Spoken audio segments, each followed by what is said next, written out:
Welcome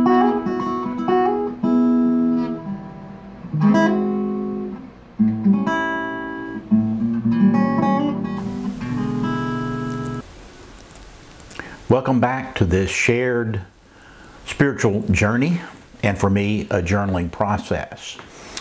Last week, when I spoke to you in the middle of the week, I was looking forward to some other things taking place later in the week that are playing out in the larger landscape of life. And you need to know that in the most recent postings that I've done, that I've not really had a script. I've had it in my mind. It's things that I've been thinking about, things that I've been reading, things that I've been praying about.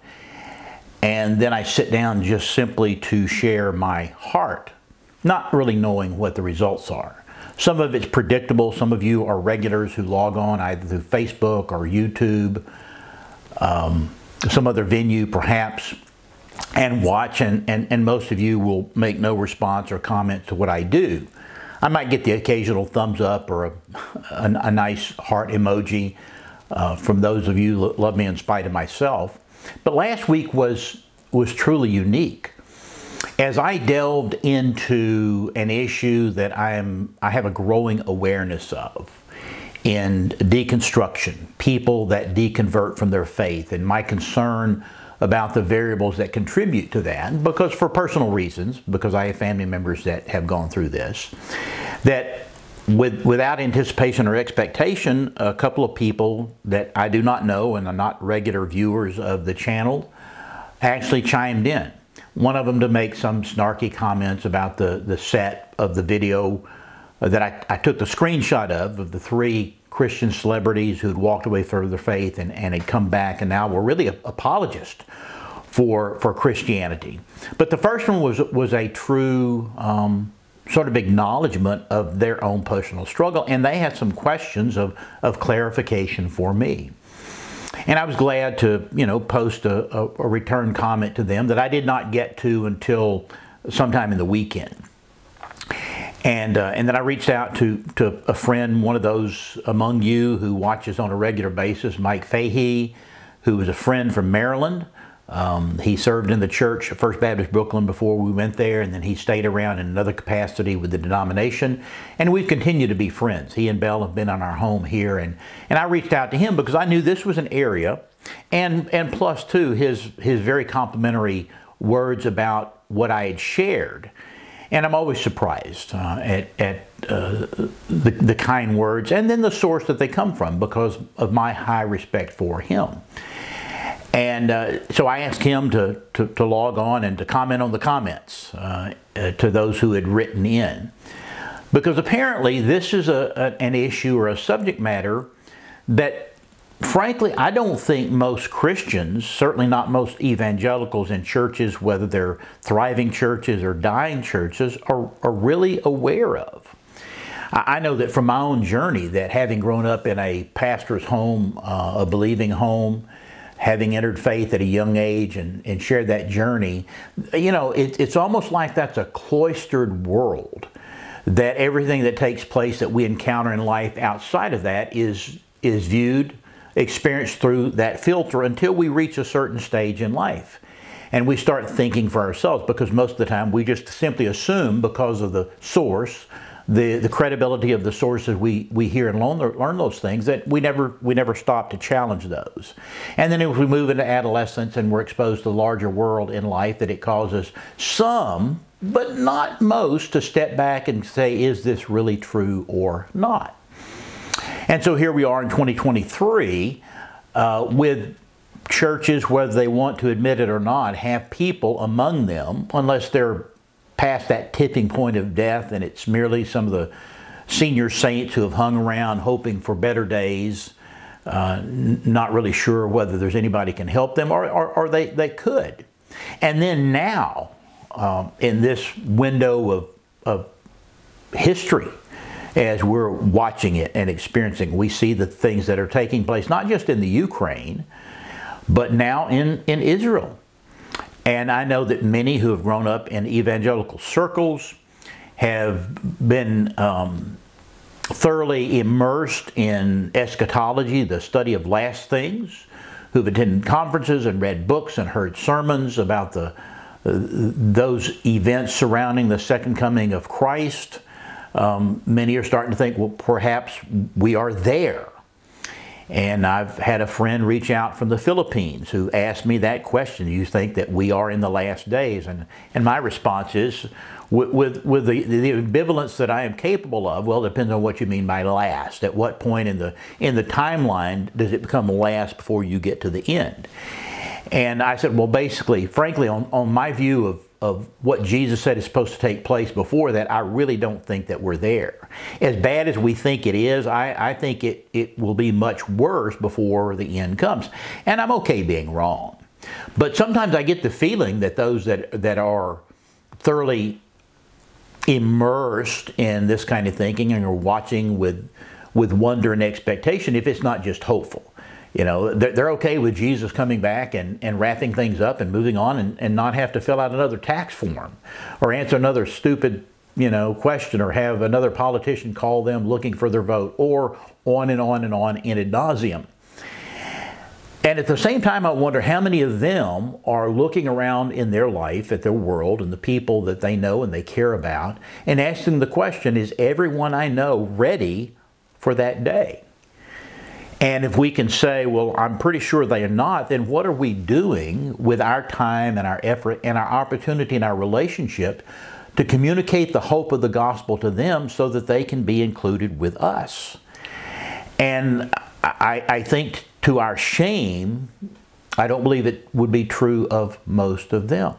So that's sort of on the larger landscape. But back to that which I feel like I'm immersed in personally, in looking at this deconstruction of faith, deconversion of people, trying to understand how that happens and why that happens, and to see what it is that the believing community can do to equip and prepare people who are believers when their faith has been challenged from a certain quarter of life, to not begin to doubt the substance of their faith, the objects of their faith, and then essentially to be among those who walk away, leaving the rest of us to wonder, were you really a believer or not? If you were, then we know that you're capable of backsliding. What does that look like? How does that work? And in some cases, it's walking away because you're walking away from something that never truly existed in the first place. And so I've continued my own journey. I showed this to you last week, this book, Coming to Faith through Dawkins. While I have a growing pile of books that I want to read, this was the one I chose to pick up first and beginning reading. And so I'm in the first chapter of this. And I'm enjoying every bit of it, because these were people that didn't deconstruct. These were people that came out of a life of atheism to faith.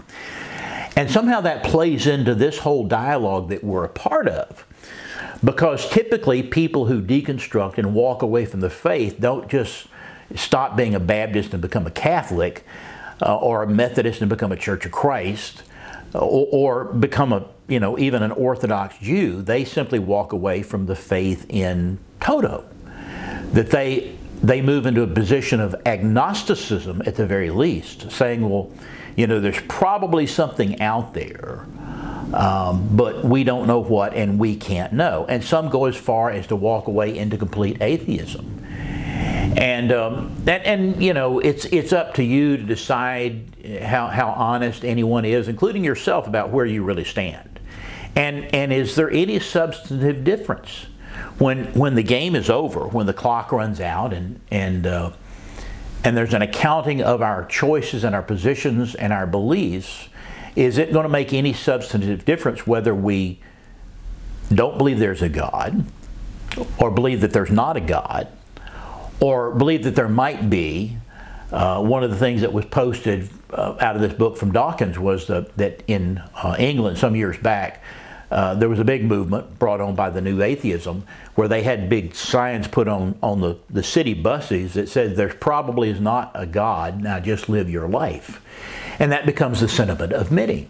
But I'm not content just to let it slide, because there are people in my world, in my life, that if I can be a source of making a difference, then I want to do that.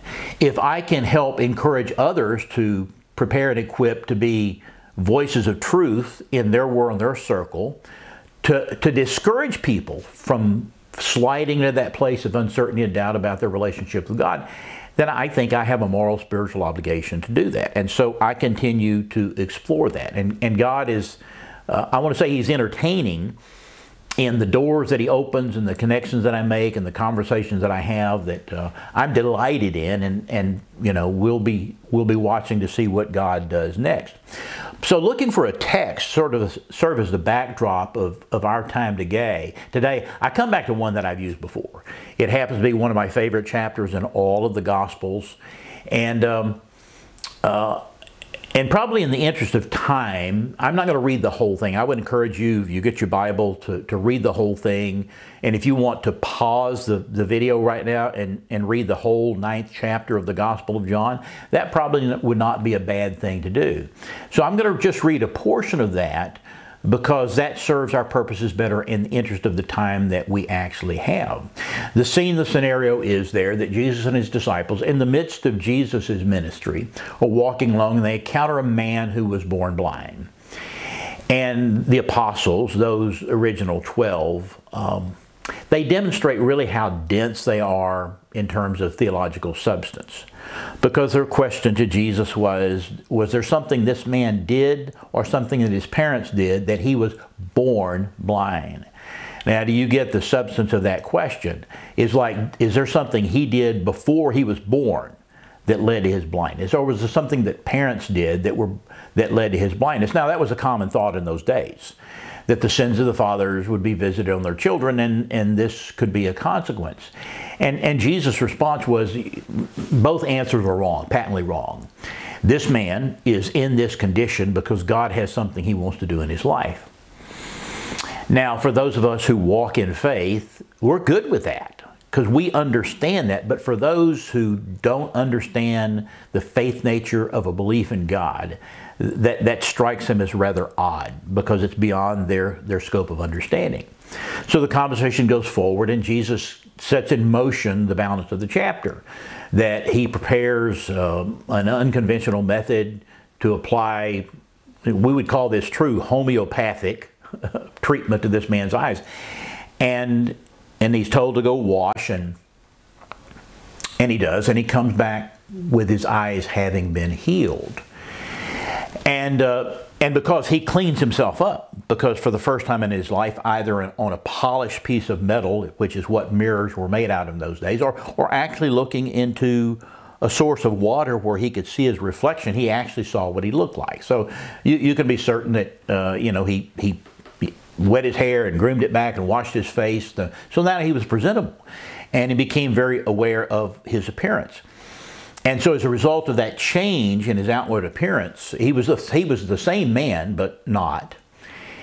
That he encountered people who did one of those numbers where they think, you know what, that looks like, it can't be, because that guy's blind.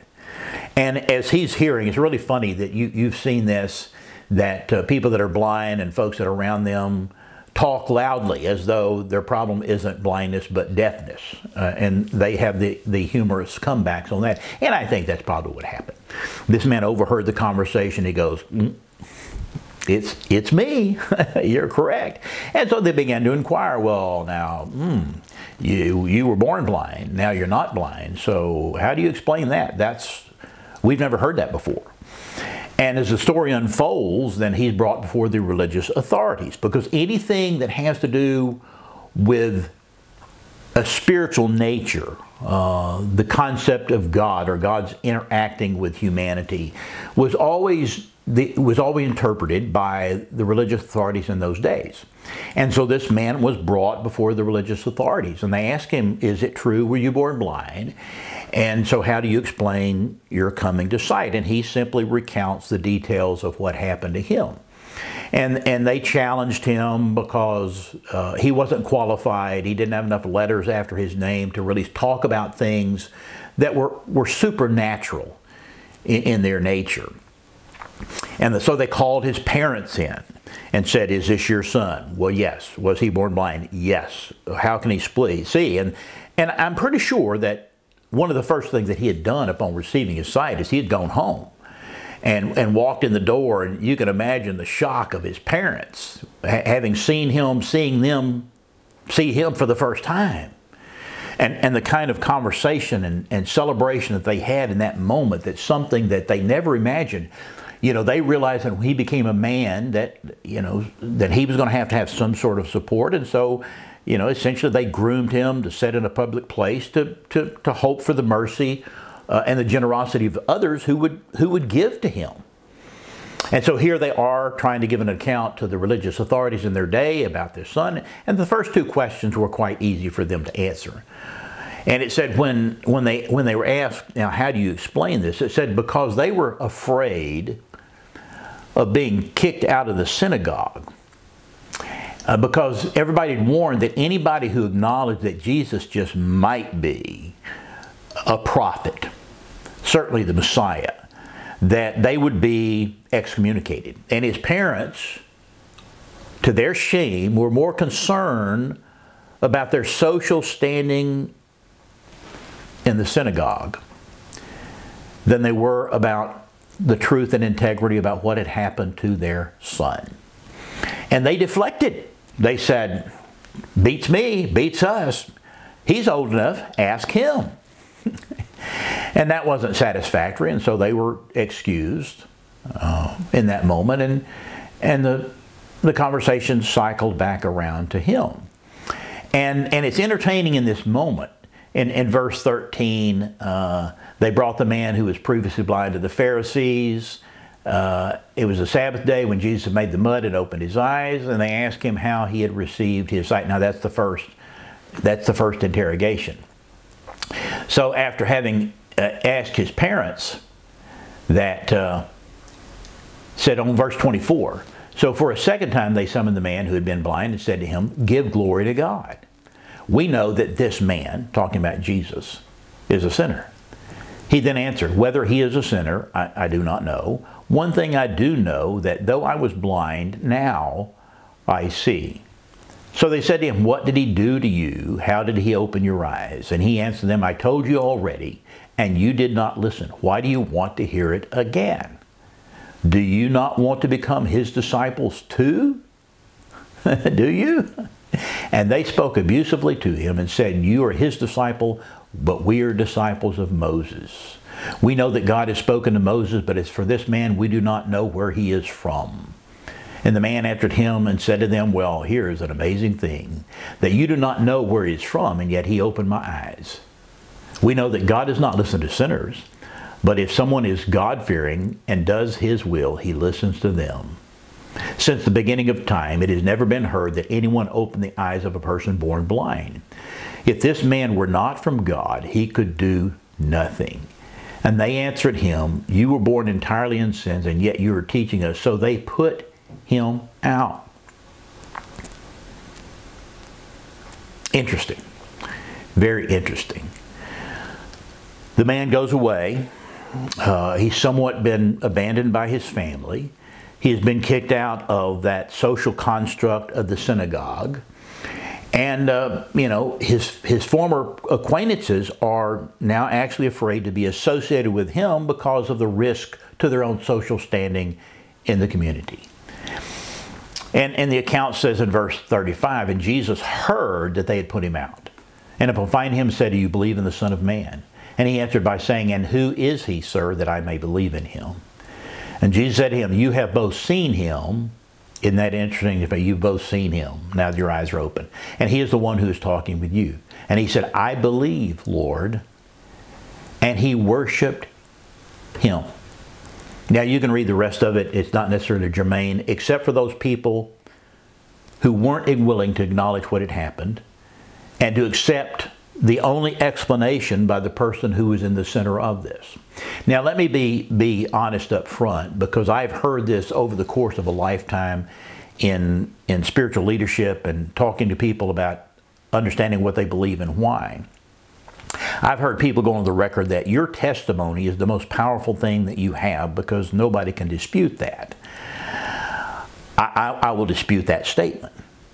Our testimony, the account of how we came into a faith relationship with God and Jesus Christ, how we experience the forgiveness of our sin, the receipt of joy and of peace and of hope and of encouragement and purpose in life. Those are things that in our mind should be uncontestable. But what is in our mind is not a valid position for anyone else. The truth of what happened is the most powerful thing.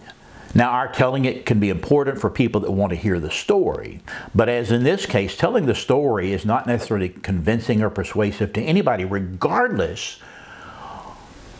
of exactly what has transpired. That raises eyebrows and it creates conversations, and over the course of time it can be instrumental in opening doors. But the power of the cross is not in our telling about what happened to us. The power of the cross is in the preaching of the cross. Paul says that in Corinthians. He said, for a word of the cross, or the preaching of the cross, is to those who are perishing foolishness, but to us it is the power of God unto salvation. And so while you should value your Christian testimony, your conversion account, don't assume that that has the power to transform lives. It's the truth of the gospel that transforms lives, because it's the man of the gospel for whom the truth is about.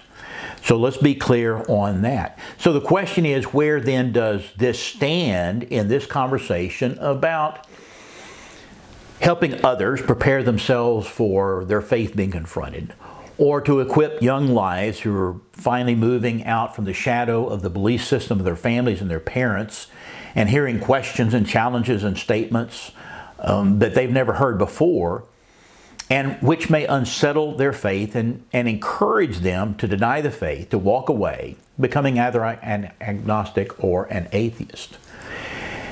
And so I found this was a very relevant place to stand.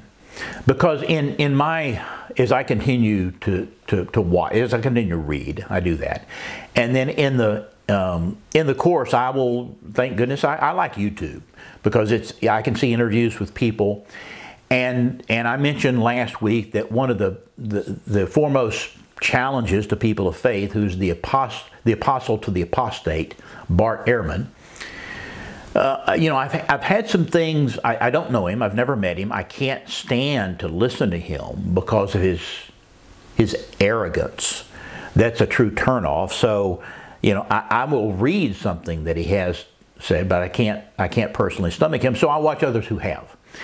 And there are enough scholars in Christianity who know far more than he knows, and for whom their discovery, their research, their knowledge, their information has just affirmed their faith and not encouraged them to walk away as he did.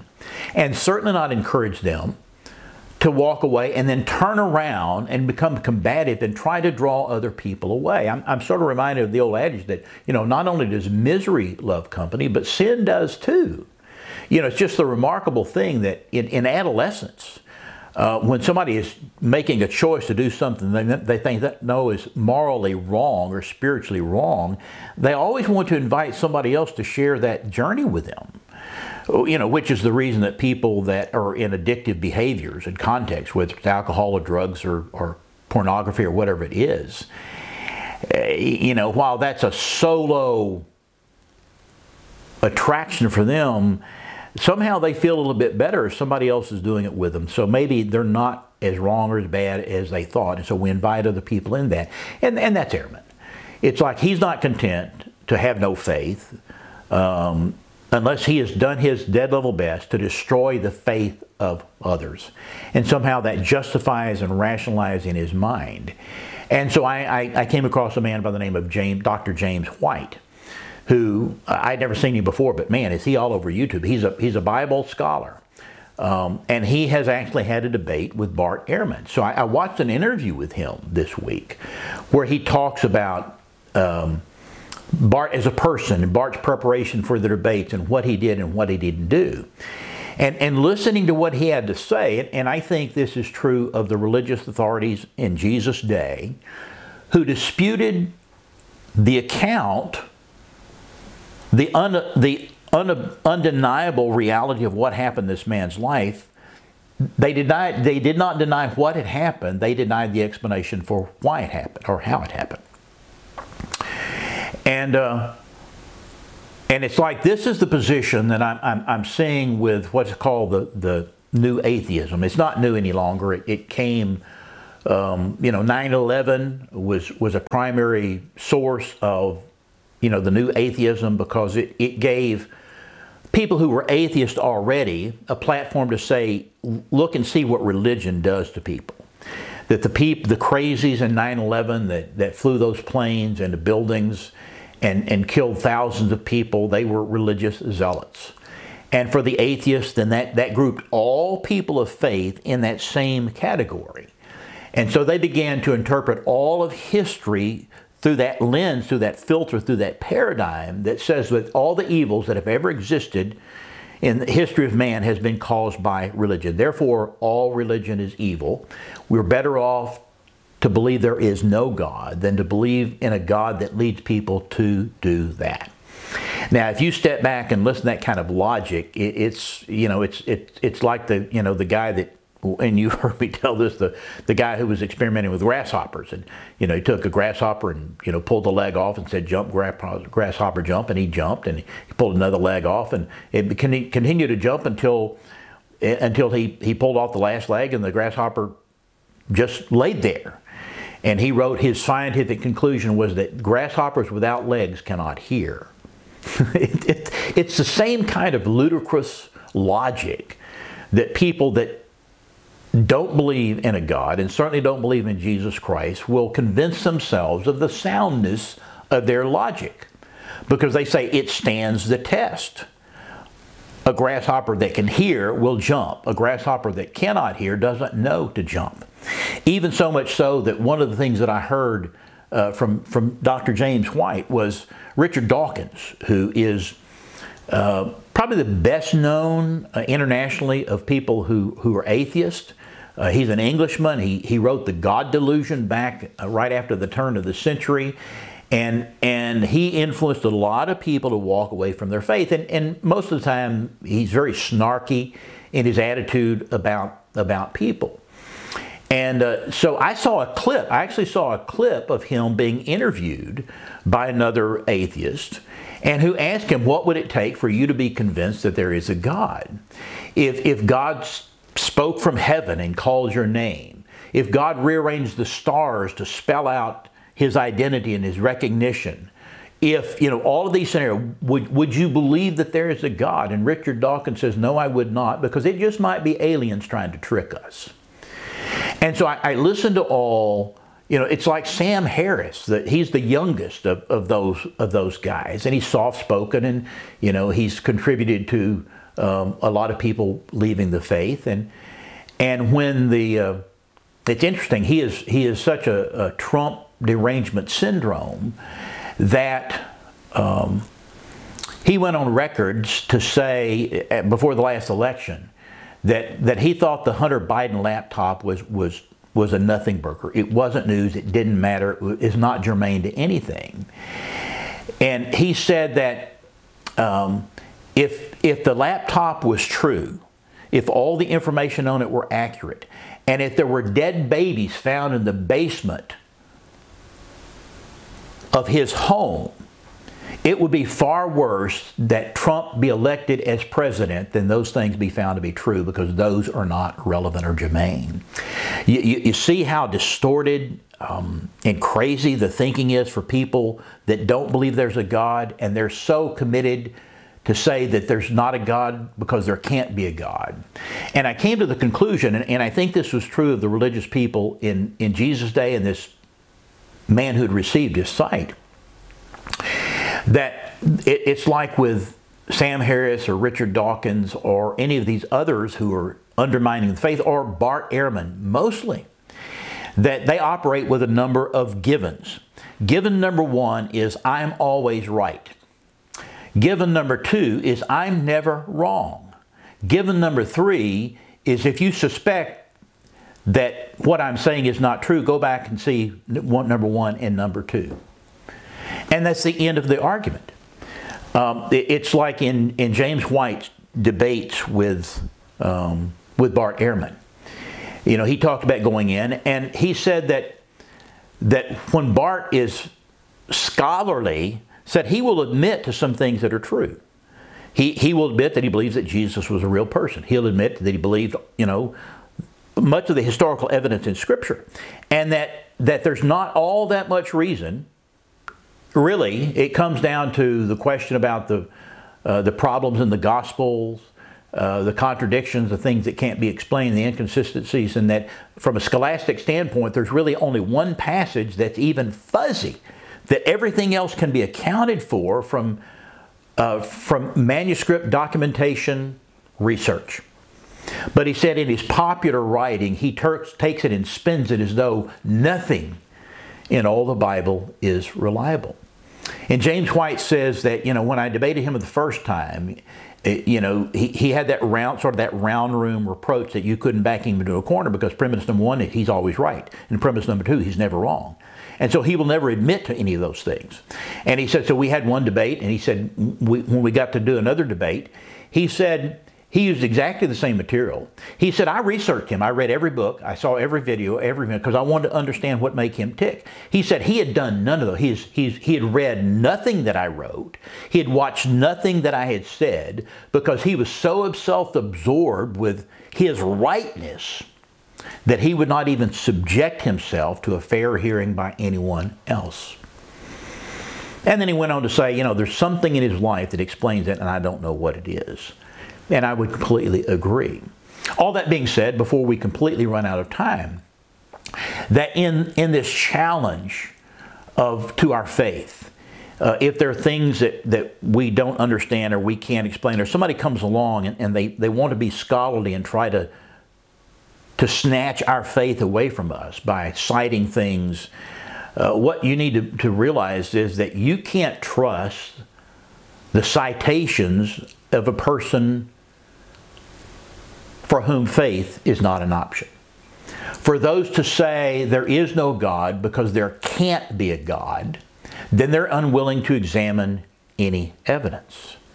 They're not willing to say, as my conclusion would be, that there is an explanation for why somebody wants to believe that there is no God.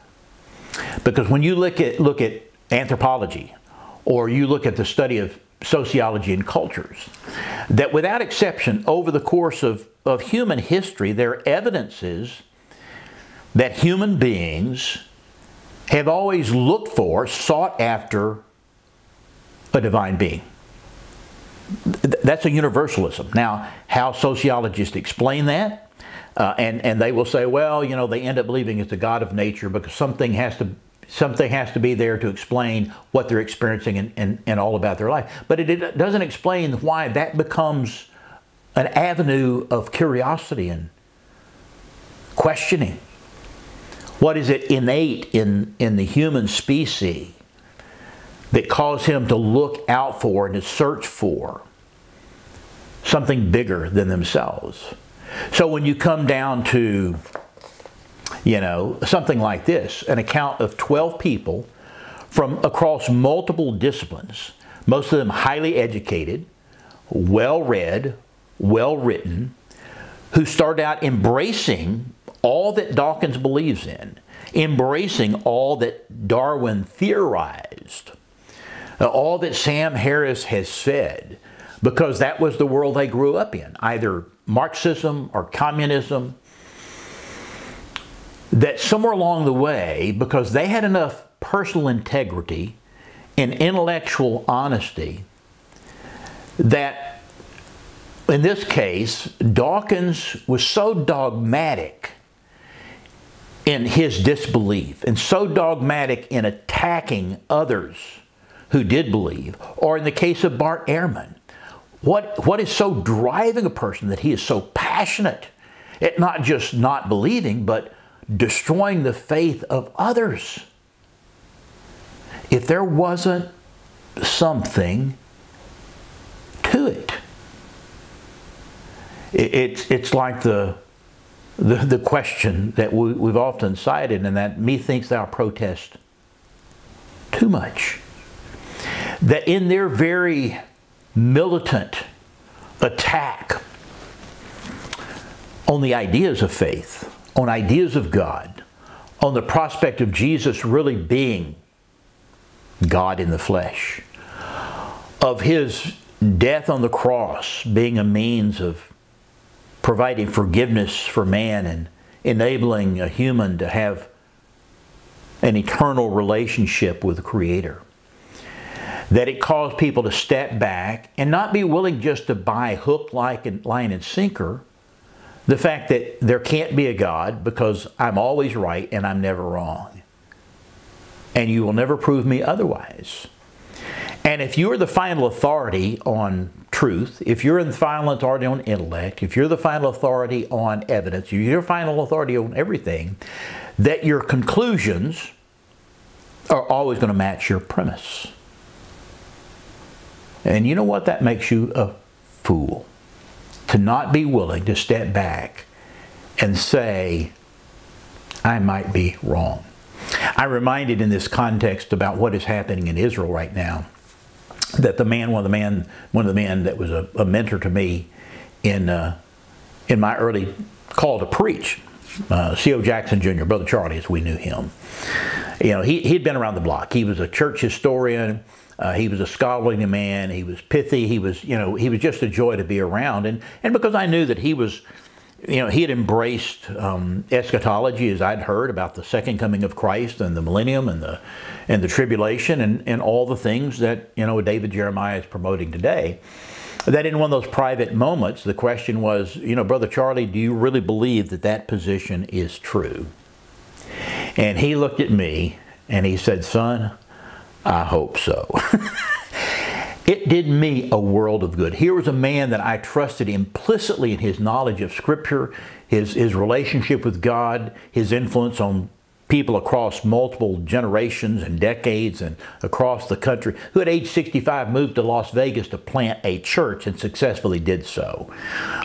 He's been with the Lord now since 2014. For this man who was immersed in the truth of the gospel should look at me and say, I hope so, was his willing to admit that, I might be wrong. He didn't believe that he was. But to me, that was an honesty that did my heart good. Because it said, when you're willing to step back and say, I'm not so convinced of all that I believe that is true, that I'm unwilling to look at what others say, to listen to the challenges, to listen to the questions, to examine those in integrity and honesty and go back to look at the source material and to be willing for it to be challenged. That's a true part of the nature of faith and a living relationship with God.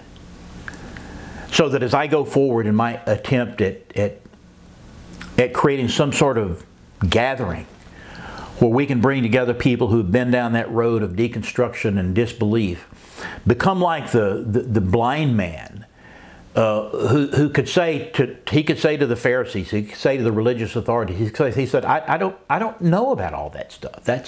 I haven't researched that. I've not read that. This is what I know. This is what I know. And nothing can shake what I know.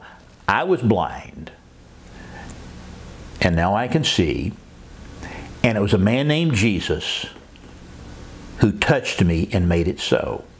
And when Jesus cycled back around and says, do you believe in the Son of Man? That's an expression that was spiritual in nature that the man was not familiar with because his blindness had kept him out of those circles. And his question was, who is he, Lord? And she said, you're talking to him. And the man says, I believe. And without being told to do so, he fell down and worshiped Jesus. So that's where we are. Continue to pray for me in this journey. I'm a part of the board of visitors at Charleston Southern University. I attended a meeting last week, a breakfast meeting with the new president who is now among my new friends. And I ended up sitting at a table next to somebody I did not know. And as we were standing around waiting for the thing to start, I saw this guy come in and we struck a conversation. He's the chairman of the Department of Chemistry at the college. And so we got our food and we sat down and we got to talk about spiritual things and who he was and where he'd come from in our journey. And I began to ask him about the things that I was discovering and realized that we share a common passion about these people who've had these journeys to faith, because he had his own struggles along the way. That as I get to explore with Dr. Faulkner, the new president, as I get to explore with the Dean of the Department of Religion, now the Chairman of the Department of Chemistry, to form an opportunity to bring together the right people to be able to teach and instruct others. So when their faith is challenged and the validity of God is challenged, they will be able to say, you know, that's above my pay grade. What I do know is, I was blind, but now I can see. And Jesus is the one that made the difference. Never stop studying, never stop questioning, never stop examining, but find your place to stand in your living relationship with Jesus. And if you do that, not anybody is going to be able to shake that, because it's something that's inside here as well as inside here. I want to hear from you. If you're among those that wrote last week and had some comments that I never met before, I want to continue this dialogue with you and with others, because there's nothing wrong, nothing unhealthy about talking through all of these things in the hopes of coming to a better clarity. You can write to me at this email address. I'm always glad to hear from you, or you can post, if you watch one of the videos, you can post a comment there. That's always welcome, because I like for other people to see what you're saying or what you're asking and the discourse that we have as a result of that. And for those of you who support our ministry financially, I'm grateful for that. There's more to be revealed about what God may be doing and doors that he may be opening, for which that becomes increasingly important. And so if there are electronic ways, and most of you know how to do that, but if you're old school and want to simply drop a check in the mail, you can make it out to Church Rebirth Ministries Incorporated. We're a 501c3 organization, which makes this a tax-deductible contribution, and mail it to this address, and trust me, we'll be grateful for it, and we will put it in the Lord's service in our ministry. Thank you for this time. God bless you. Until next time.